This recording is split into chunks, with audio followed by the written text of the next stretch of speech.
Hello everyone. It feels very nice to be here, and for a change, obviously, kind of on the other side of hiring side of things. The way I really want to do this is I'll just give a quick brief about myself, and for the benefit of everyone, Abbas, I would want you also to take a couple of minutes to just talk about yourself. I'll come to the point. First, which will actually have the actual interview discussion. Uh, and first, which we'll kind of have a quick chat of whatever queries I can help with. I'll be more than happy to help out Abbas around it. Something similar around participants. Anybody who wants to kind of ask something, please do so.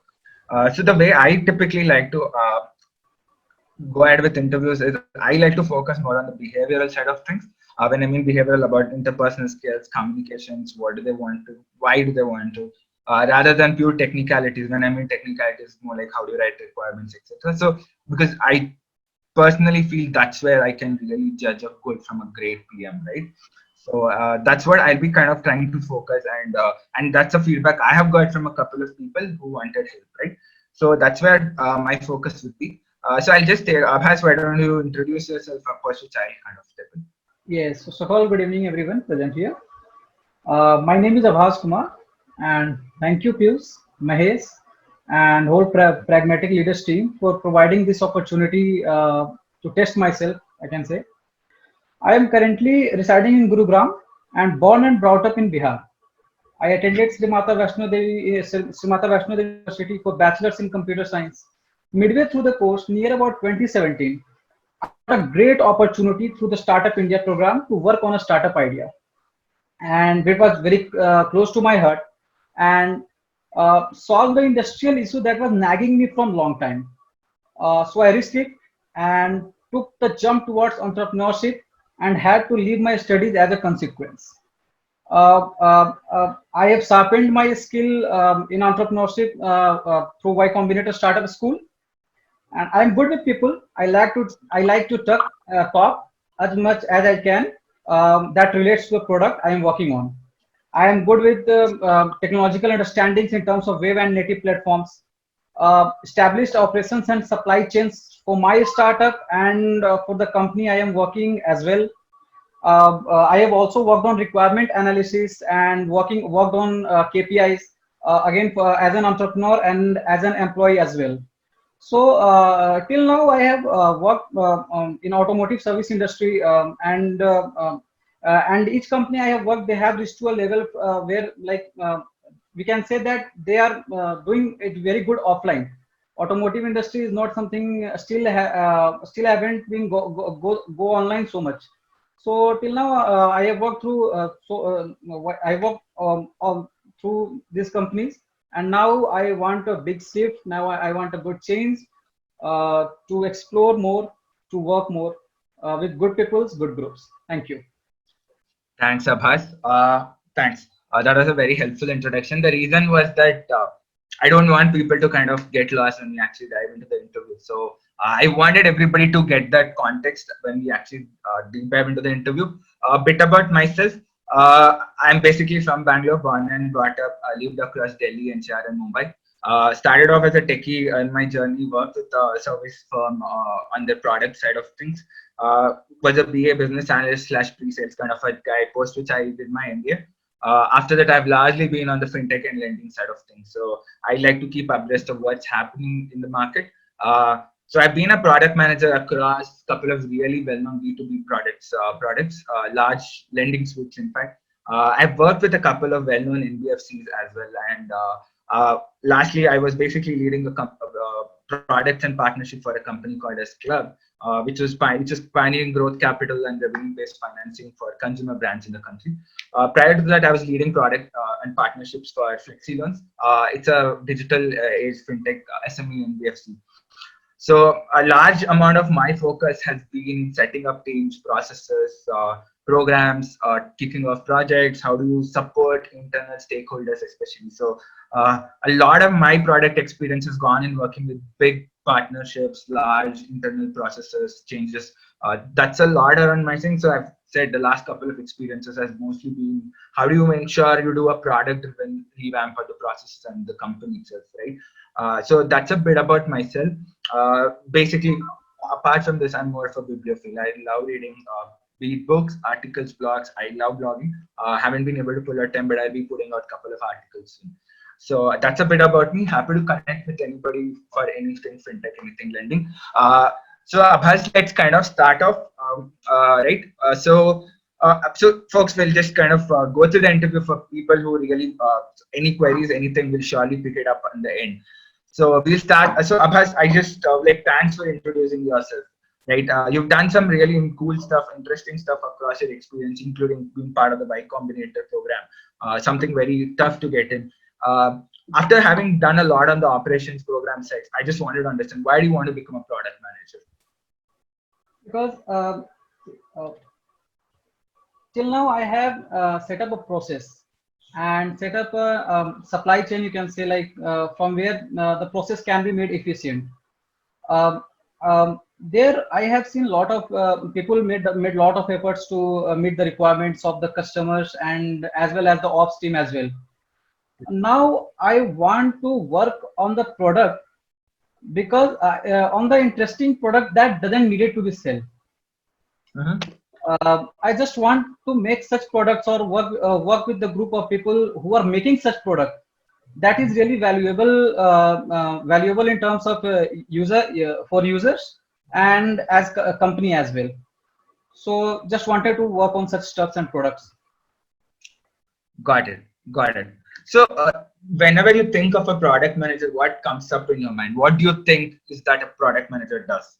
Now let's not focus on theory, but I'm quite sure you would have worked with PMs in your experience and all, right? So I just want to understand, what is it that you basically understand a PM does?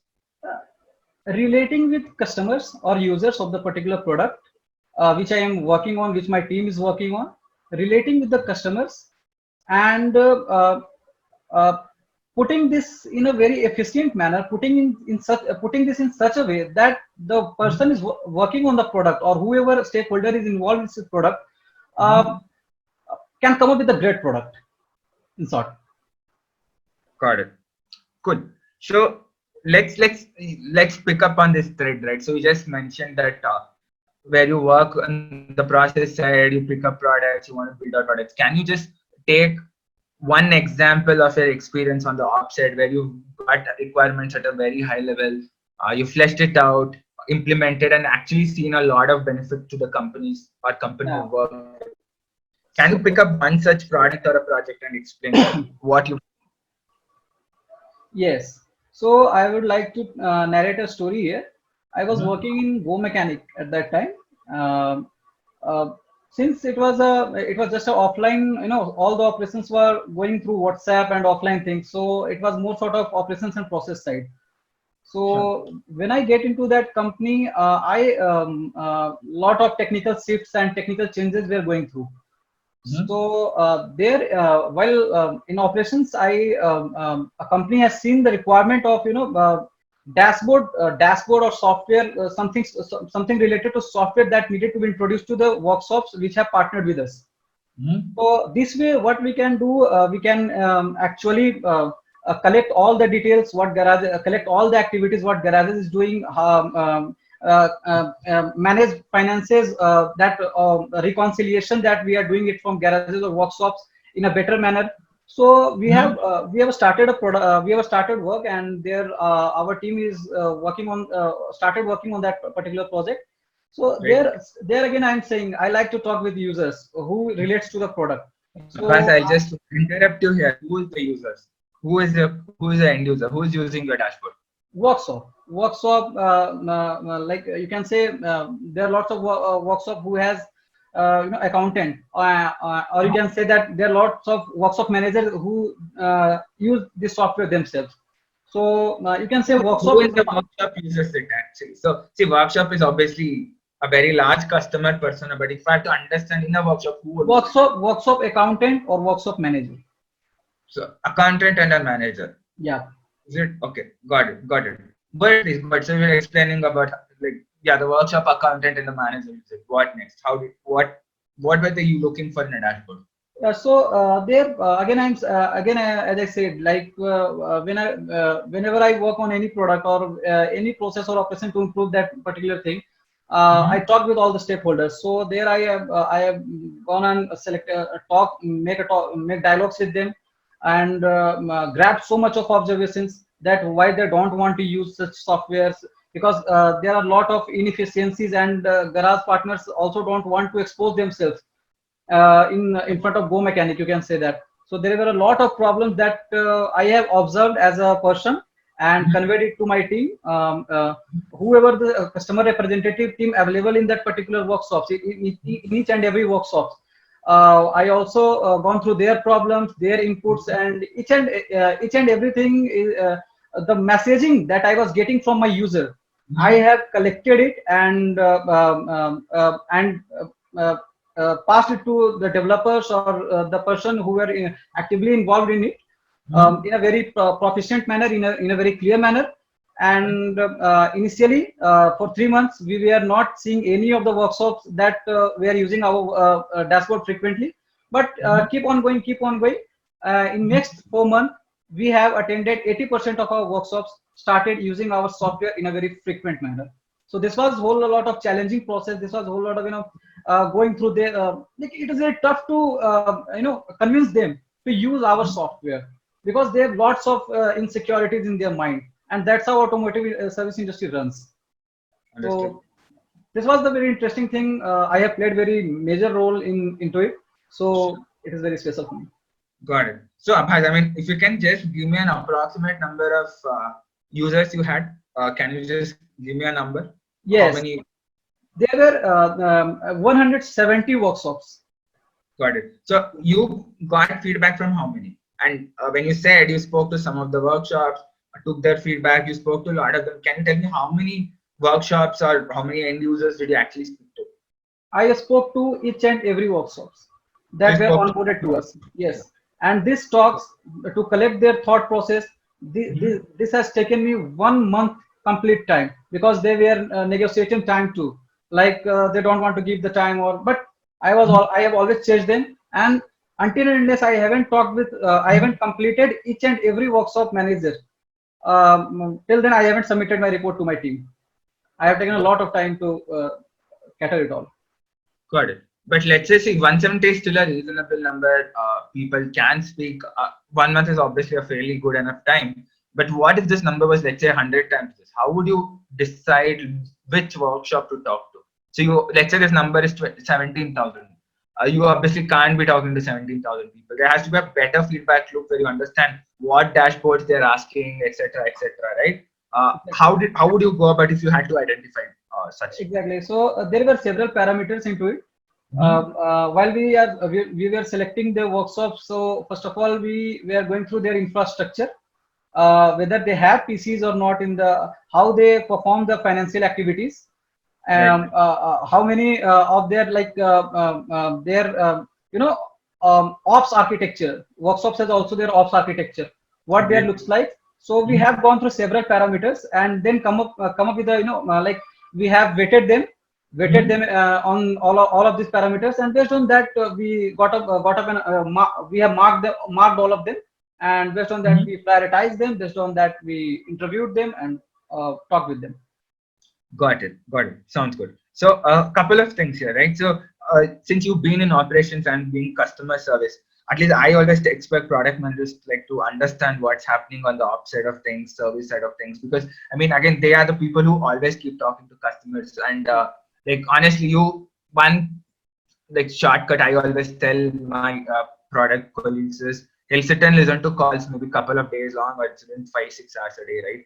Like a challenge a lot of customer service, let alone the product managers have, is in structuring the feedback. You get feedback from, as I said, 10,000 calls, different workshops, customers. How are you structuring this feedback? So here, what we can do, again, I am saying I haven't structured the feedback of 10,000s of people or thousands of people. No, that's fine. Even this Yeah, 170 can be very helpful. yeah, that's what I'm saying. Here, my say will be like, see, there are lots of repetitive analogies you will get. Like lots of people will say repetitive things. So what I think that you should have some of your own points, like while talking with team, you are talking with team and get some of the points that you want to work on, and based on that you should have to like you should filter all the like objectives, whatever the key results while talking with the users, repetitiveness of the what they gave the inputs. Based on that, what we have that we want to work on and what users have said, and based on that we will collaborate the things and come up with the final, our objective. We can finalize our objective after that. Got it. Sounds good. So you've collated, you've analyzed, you've realized, okay, there are two, three things which your users, which is in this case, the workshop, accountants or the managers require. Now, obviously, you have to now push it to product team. That's my understanding.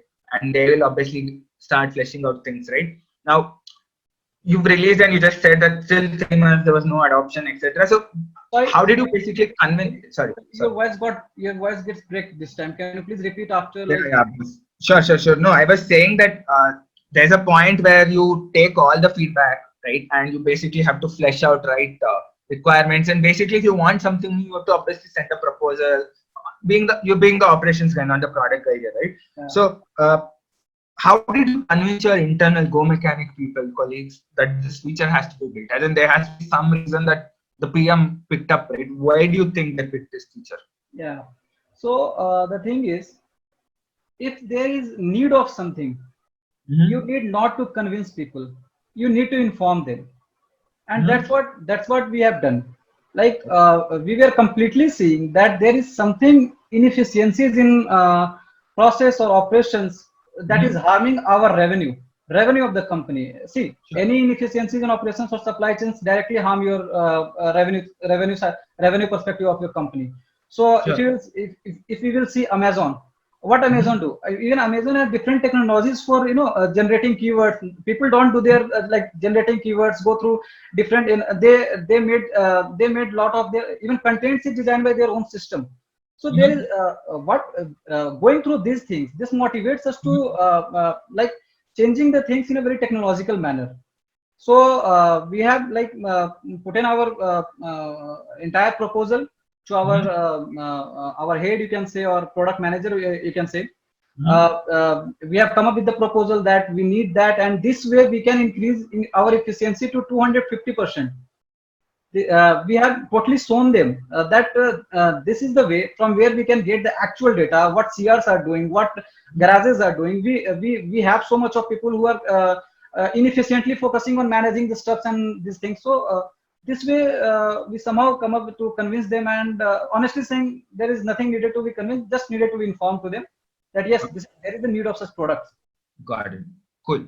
Sounds good, Abbas. I think we focused a lot around what you've done. Let's now switch gears and understand what is it that you want to do, right? So let's pick a product you're comfortable with, a product you love, and love as a consumer, or let's say, let's take a product and let's try to flesh it out why you like it. Any particular name? Of course, Gojek, Okay. which I like. I like their idea of being Amazon of daily services, like daily needs. So I like the idea of their these things being a super app, their philosophy. And one is Ada Health, which is more sort of not that much level, but yeah, more sort of consultation in your hand. That's the thing, health consultant in your hand. So that's the thing I like the most. Like I like the idea. So these are the two products I like. I will not say that I have so much of dig deeper into it, or I have so much knowledge about it, but I like the concept, and I would like to play around it. Got it. So, okay, let's take Gojek, considering it's a broader scope, a lot of people can relate, and both of us are well aware. So, why do you think Gojek has built this app? Sorry, why? No, so this super app of Gojek, why do you think it was built? Like, why Gojek wants to do all of this? Yeah. So, first of all, I would like to let you know that why Gojek wants to do this. So, if you go through the how Gojek started. So Gojek started with with 3 to 5 phones were there at that time, and 3 to 5 peoples, and 10 to 15 copies they were in their hand, and they just started with they just started with the call center, and by the time they started with the call center and 20 bike partners, and they were like matching the users and bikers, and let the ride going on. So by the time they realized that there is a need of such there is need of such product which can connect the daily needs, daily wage earners and customer who is literally who is desperate to get such services. So by the time they realize it, and finally, again I am saying Gojek is a purpose-driven startup. They find the need, they got the need by working on a small thing, and they finally pivoted with a so broader perspective. So this way, Gojek has their own philosophy, like empowering Indonesia, empowering daily wage earners. They see the vision of their country in their own product. Got it. That's the great thing, I think. Yes, This yes, is good enough. I think he's an amazing individual. I think I would recommend all of you to actually. So they're a very active company in the product space as well, and many of the leaders are very thought leaders. So Yeah. I would recommend you also to go through that if you've not. So okay, so let's kind of try. So if let's say if you to build out the Gojek app in India, and let's say you are the PM for Gojek, how would you go about it? uh, I I just took the name of Gojek just because there were very good peoples, and of course, who doesn't want to work with good people? But here is the thing that I would like to let everyone know here who is available in this mock interview session, that if you will go through the Gojek app, because I didn't have resources to go through their operation side, because I was unable to talk with Indonesian people and all that, so I didn't have gone there, but still I have installed Gojek in my mobile app and discussed 3 to 4 hours with my friend to get to know about the things about the Gojek, that how they are performing. So overall, we found the problem that Gojek that will be facing in India, that will be the user experience side. Okay. If you will go through their app, this app will work only where there is no such competition. That what they are doing now, Vietnam, Philippines, Indonesia. But in market like India, where people are used to get good user experiences, Swiggy, Zomato has put up all their effort to get all the things. So Gojek should, if I would be the product manager, I am talking like the things from the upper side of the things I am talking, that I would be more focusing on user experience side of Gojek. And of course, before that, I would be going through the lot of research part also. I would like to, because see, every product has different phases, like strategy, scope, structure, skeleton, surface, and these are, every product has to go through these phases. So of course I would be doing that, but overall I'm saying that I would be focusing more on UX part when they will think to enter the Indian market. Got it. I can show you the screenshots, but I don't think so. Like this is visible right now. No, I'll give the benefit to people here. I think I'm quite sure everyone here would be very curious to see. And I think, so, okay, I understand that a lot of it is obviously not applicable to India. Some of it is, we already have a lot of players in the market. Suki is there, Dunzo is there, the Good Enough Super is there, the Good Enough company, right? But let's say you spoke about the user experience side. So let's pick up an India, something similar in the India space where you think user experience has not been focused upon. Do you have any such industry, anything you think where user experience has not been prioritized? Like companies are operating otherwise. Is there, as a PM, which industry do you think user experience has not been catered to? To be very honest, if I go through the Wave and like native apps company, the company whose main product is Wave and native apps, I don't think I'm talking about the leaders, because there are so much of product available in India. I don't think there is any leader who is not focusing on UX side. So maybe I'm missing that point. You can tell me. Yeah. Got it. Fair enough. So I think what according to you is user experience? I think a lot of people but still I want to take example of India Mart. Okay. Why I will take the example of India Mart, because if you will go through the India Mart, they are more focused on business side. Like if a trader is coming on their website, they find all the things in a very clear and concise manner. They just don't have put so much of efforts in I can take an example here. Maybe of course they would have been but all maximum focus is there on business side, operational side. Got it. That's fine. Cool. So like I think a good lot as per you, what all constitutes a good user experience? I mean, if you were a PM and tomorrow you start working on a user experience of a product as a key responsibility, what all, how would you go about improving a particular app, or let's how would you go about doing that exercise? See, every if you will go through the user experience thing, what I find and what I have been taught as well, like through pragmatic leaders, I would like to say, because see, user experience would have 6 components, and that should be credible, findable, usable, useful, desirable, and accessible. You would Right. have to complete all that section, not just design section, like you would be improving designs Right. and all the things that, like users should get what he wants on a minimal click. Mm-hmm. So this is the thing, this is the six six section I would like to cover these things. I Got it. would go through so much of research into it. I would go through so much talking with them, and of course would love to talk with so much of lead user experiences, those who lead UX designers. I would love to Got talk with them, get to know their side, what they say, and based on that, of course, meeting with the business criteria and the users need, I will be coming on with that product. Because it. let's say I would like to take an example here. Sure.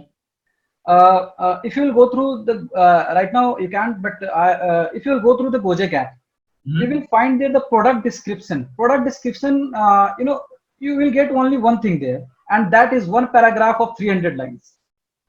Okay. So this is something user doesn't want. Got it. User wants information, that is right thing, but user doesn't want information this way. So this is Understood. where we need to focus, like business requirements and technical requirements as well, to meet them, to come up with the final good product. Got it. Got it. Cool. I think one last question. Accessibility is the most important thing. Users should Great. have accessible to each and every component easily. Understood. Cool. Sounds good. So one last question, or rather thing I would want to understand. So let's take the concept. So as I think a lot of people would have read, right? Product managers have a lot of responsibility. Not the same PM necessarily handles user experience, internal products, external Yeah. products. It could be website, app. Large companies, in fact, have different people handling the app itself, right? So Yeah. tomorrow, if let's say you are interviewing for a large company, let's say a Paytm or maybe an Amazon, where who have a huge enough product team, is there any part of product you would want to handle?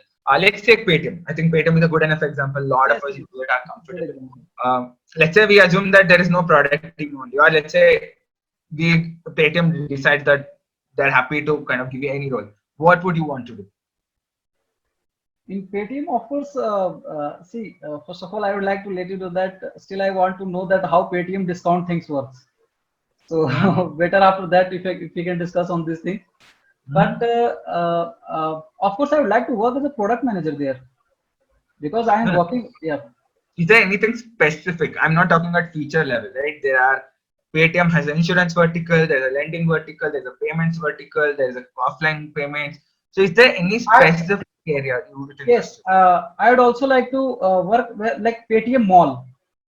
in? Got it. I would like to enhance their, enhance the Paytm capabilities into e-commerce sector, Got it. because I think Paytm can be the WeChat of India.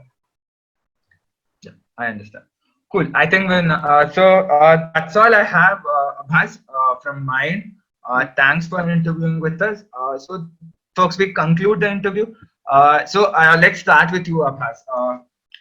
Is there anything you want to know, or like before I kind of step in? Okay, so you have worked in fintech industry, as you have said. So please, can you go through for 3 to 5 minutes that how this discount thing works in app or business things, like how yeah, Swiggy is giving us 60% discount, and Mhm. that counting it in unit economics is a very tough part. So Yes. can you please let us go through these things in a brief manner?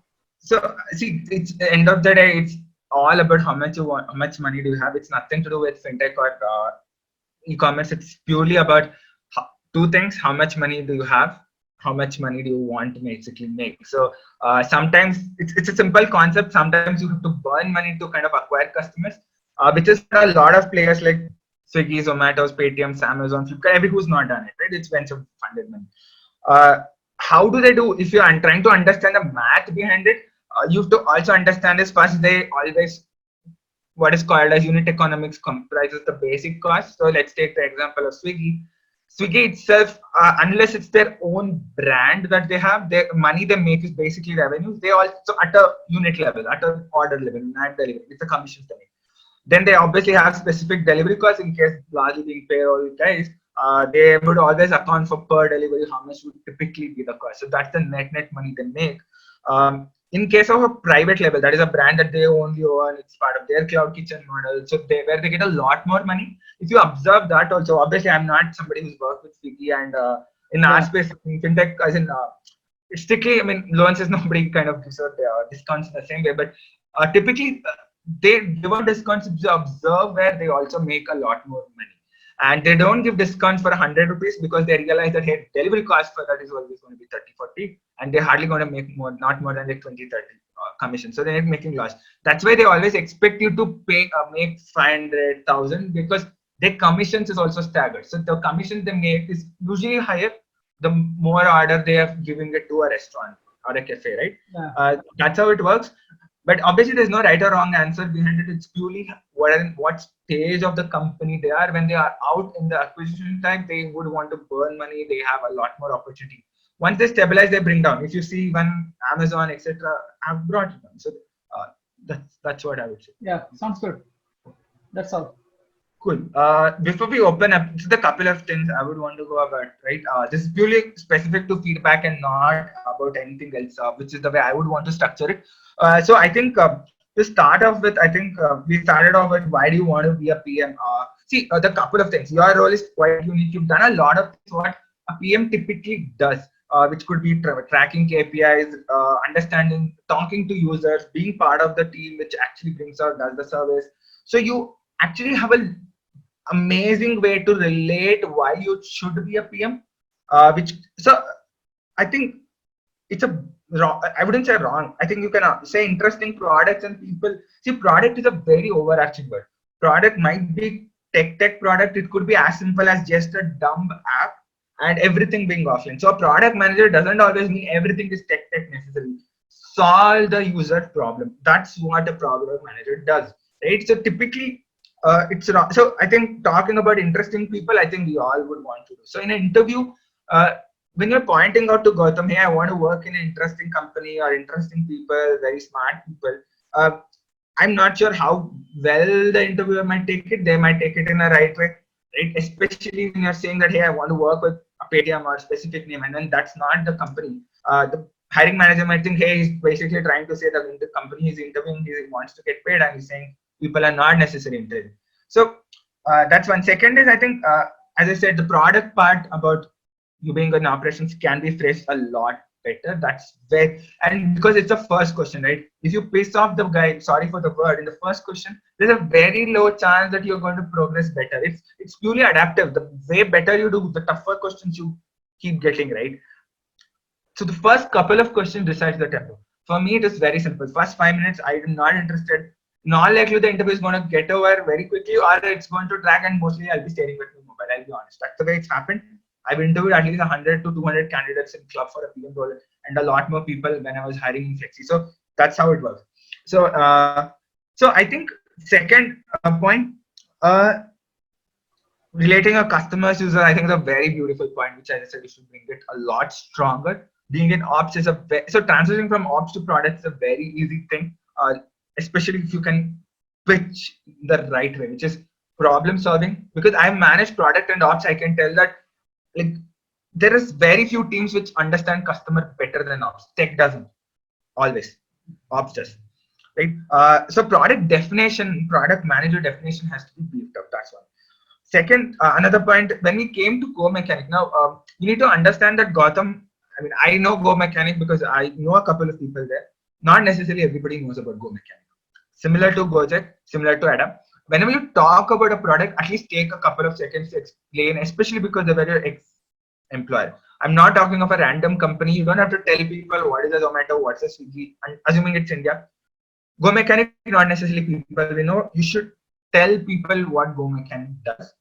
Don't have to go down to business model saying, okay, they have this many people, this is what they do. Tell at a very high level, okay, Swiggy does one-stop place for everything delivery. Simple as it is. Take a couple of seconds, take it up, right? Very important because it sets an understanding in the hiring manager. Otherwise, they'll end up asking you questions which might not be relevant to them, and they will end up judging you in a very inaccurate way, right? That's one. So when I asked you about the dashboard and all, I think the first thing I would want, which I probed you 2 times if you remember, was around who's the user. So that's the actual fundamental difference when you're being a BD business development guy or basically versus a product guy, right? You have to understand who's going to use this. For a business guy, it's all about, hey, I'm going to get one order. I'm going to get that 1 crore extra business for the company. I don't care about who is going to be my end user, right? He might get one feedback in the market saying that if he builds that one feature in the system, let's say he's going to crack a deal of 5 crores. So that's why. But that's not the way product works, right? You need to do a cost benefit analysis. If you build at 1 crore, it's going to be one time in a life, and you end up spending 25 lakhs of money building it. It's not necessarily a good deal, right? Necessary. So you need to understand who is your user. Now users are 2-3 different levels. When you're talking who is the end user, that's why I was trying. You said workshop is the user. Workshop can't be a user, right? You have to specifically say who's going to use the dashboard. Is Gautam as the supervisor in the workshop using, because or Gautam as an accountant using it? It's very different. Because in all likelihood, dashboards are not what typically accountants necessarily look. It's what business guys refer to. Unless it's an accounting dashboard like what Tally, other tax tools or accounting tools develop. So be a bit more clear. More importantly, you have to also talk about why you were building it. Now, why you came to it after we kind of stressed it a couple of times, right? So you have to start off with why you started off building the dashboard, which I think helps a lot. The common approach I tend to take is, why am I building a dashboard? Because the objective of this is to basically minimize the number of queries with the customer service there, or customer success, or the help desk gets. Now, obviously, while it won't really, so it has 2-3 impacts, right? You have to also bring in the impact angle to it, saying that one is obviously it's going to improve the NPS of your team within Go Mechanic. More with respect to the workshop guys, because obviously they're happier, their queries are resolved. Second is it's going to bring down your operational cost, right? So when I mean bring down your operational cost, if majority of the queries is saying how many basically orders am I getting, correct me, I mean, I'm just talking, I'm not very well versed about the exact dashboard, but then you basically, like, you can bring down, maybe you have 5 people in customer desk, you can maybe put 2-3 people in outbound help, maybe generate more business, right? And actually bring down your cost part of the team, and without compromising a lot around satisfaction. So I think that's something you can bring it out, because that's what a product manager does. When I'm building a feature, when I'm building the same dashboard, the lens which it's an option a product guys looks at something similar, which I told about business, right? Users, what's the problem you're solving? How are you solving it? So, and see, as an ops guy, one of the first things I would have expected is metrics. Because whenever I was handling ops, the first thing I was always asked is, what metrics? Could be timeliness, could be cost, could be number of people.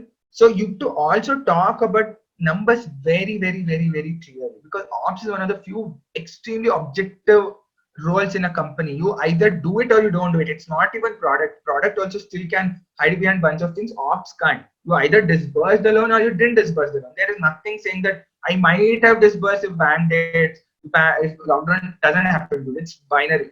Happens, doesn't happen. Simple, right? So you have to be very clear about numbers. What was the team? This is what you need not give it actual numbers. Indicator numbers are sufficient, because some of it is confidential, right? So I think I like the way you talked about observations, things like that. But the user research part is something you could have brought it out a lot better. When I said you said 170, you said I spoke to everybody. Good, it's 170. That's why I tried to make you understand. Hey, it's 170. Tomorrow, working with a company as a PM, which is catering to, like, why you have, let's say, 17,000 or 1,70,000 or 70 lakhs, you can't be talking. You just segment, understand the problem you're solving for, and basically start seeing where the behavior is seen the most, and then accordingly maybe talk to the right set of users. Right? So feedback structuring is something you can work a lot better. You said we didn't work. We broadly looked at infra, which is PC infra. and offline infra, my understanding is basically spanners, etc. What is the garage itself? So I think the way you structure it is a lot better, because this question can effectively seal your opinion positively or negatively in the interview, because you've almost done a PM's role here. So you can actually say that, hey, I am almost been a PM in this role and I could have closed it, right? So that was good. That was one thing. So second thing is, I mean, you heard good thing, frequency. I think it's the same thing. Bring it out better. Uh, the need part, when you said, right, you did not, as I said, why was not very clear. I'm not even talking ideology, but why as an accountant do I need it? Why as Go Mechanic? What was Go Mechanic catering to the mechanics, right? Sorry, workshops. So that's something you can bring it out, because I think once the need becomes clear, the hiring manager's direction is clear. Okay, cool. I think proposal thing, which is the impact, came up a bit late, because always start with impact. And so you said also talked about 3 months, very less usage, no usage. I thought I'll take it in the direction saying why didn't we take people use it, but broadly, it also can be two, three things, right? It could be that maybe the PM who fleshed it out didn't do a great job, or maybe usage was not really good, or people the adoption was not good. Now it can also lead to bunch of questions. Why was adoption not good? So I would advise not to get into that side of things immediately. Maybe bring it out saying that adoption was not good, we improved on it. You to talk together. If you just say 3 months no usage or very less usage, the logical conclusion for me would be that this guy didn't understand what he was building, or he was giving feedback. He didn't analyze the feedback. He just passed it into product, and that guy also maybe didn't understand. Just built it random, right? So that's a bit. So that's a bit about your Go Mechanic. So I think that's what Gojek Amazon. I think Amazon of daily needs. I think I really like the statement about user experience. I think I won't get much into it. I think something similar. Talk a bit about the Gojek Super App. People might or might not necessarily know. You are a fan. I know Gojek through a couple of good connects. Not necessarily people right now. It helps. Adam Aldermore, people might not know. I also didn't know myself, to be honest. So and same thing, right? You spoke about Gojek app started with, right? See, honestly, in an interview, people don't have bad time, right? As I said, if you to quickly latch on to your interviewer's time, no point getting into how Nothing Shravan started, how nothing started, how basically the product team built out. Doesn't require that's a different organization. That's a different thing. Unless you're interviewing with Gojek, I really don't, or even think. Quickly start off with why the super apps. If you remember, my question was why did Gojek build super app? Now, I think you should have focused a lot around why the super app Gojek, what was the target? So they, as you rightly said, they wanted to aggregate everything in one single place, something what PhonePe is doing, something what Amazon is trying to do, Paytm is trying to do, right? So that's something. So try to captivate the guy quickly so that he interests you. He's in, so he also will start putting his thought. So try to drive that as a conversation quickly, right? And I also told you about Gojek India app. You said that I don't know about operations. I don't know a lot about India's competition. See, every product will have competition unless in the very initial stage there are no competition. Quickly, people latch on, right? There were players like Dunzo in the market. Nobody else doing quickly. Now they have competitors. I mean, I'm not, so competition can be good. Competition can be bad. There's no right or wrong to it. That's all I can say. But I think it might not fly well if you say that I have no idea about their operations. If you're taking the name of a company or an app you like, do a bit of research around their ops, and you don't need to do a lot around ops. Eventually, you spoke about user experience at a very high level. Now, my only thinking was you're talking of operations, user experience, and then you basically said that your focus is UX. My only thinking was uh, he has no idea about operations. He said, and he's now talking about on the user side experience. I'll improve. So it's not tying in together. So my thinking was that, hey, Abhas doesn't know maybe about Gojek, or he doesn't have a lot of clarity. So if you think you might not be able to do justice to something, when because it's natural, right? Gojek is not an Indian app. Not every individual knows about what's happening in Indonesia, Singapore, US, or US, UK. It's maybe better to pick up an Indian example, because a lot of people will know typically, and maybe take Flipkart or PhonePe or a Paytm or a Amazon. People then will ask you very specific questions. IndiaMart was a good example. As you said, it's a B2B company. clicks, etc. I think that's standard. I won't get into much. UX. See, obviously, you explained to me as part of PL what you learned about the 7 10 or 6 10 sorry. But UX, that's good that you've understood it. But again, you don't have to really quote it. Either PL or the frameworks theory itself is hardly useful in the interview. Always talk about the application itself of the theory. Uh, Typically, I like the sense about saying user experience is all about what the user gets, basically how they get it. That's very important. I think minimum clicks is a very super simplified, oversimplified version of user experience. It Now when I'm ordering on a big basket or an Amazon, it's less about all these clicks, right? It's about whether I'll get the right refund, when will I get the refund, will the delivery guy even deliver it properly, is the packaging done? So if I can get a better deal from Amazon, not money wise, I'm ready to do the couple of clicks. So I think UX is a very, very vast thing. Avoid simplifying it, saying it's minimum clicks. Minimum clicks works well where you're just trying to say that when you're trying to minimize drop-offs, or when you're trying to build a funnel and you're realizing you additional clicks, I think then you can be specific.